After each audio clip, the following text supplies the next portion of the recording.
Lancet just came out with a study about the effects of sanctions, and the findings are ridiculous. They found that sanctions caused 560,000 deaths annually, which is more than armed conflict. They also found that 51% of sanctions-related deaths were children under the age of 5. The U.S. sanctions countries to punish them politically because the U.S. doesn't like their government. The U.S. doesn't like the way that they organize their economy.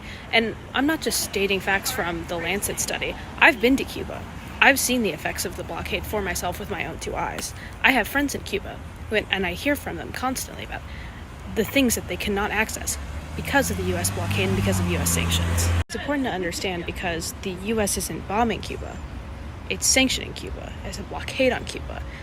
So sanctions are just a form of hybrid warfare that is actively killing people every single day.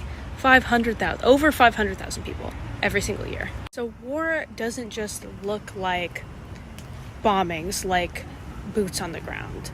It can take many different forms. And actually, countries like the U.S. that carry out war and imperialism have been kind of switching to these methods because they're more silent, they're more quiet. People don't notice them as much. What's happening in Gaza right now isn't just bombings. It isn't just Israel launching missile attacks on civilians in Gaza.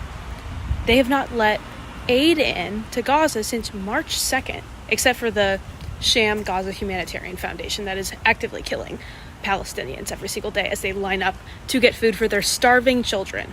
As their tactics change, our tactics have to change as well. The things we pay attention to have to change. Because as an anti-war movement, we care about human beings, no matter where they live. Illinois, Gaza, Venezuela, it doesn't matter. So we have to pay attention to and resist these forms of hybrid warfare like sanctions and blockades, just as if we resist the U.S. and Israel dropping bombs on other places.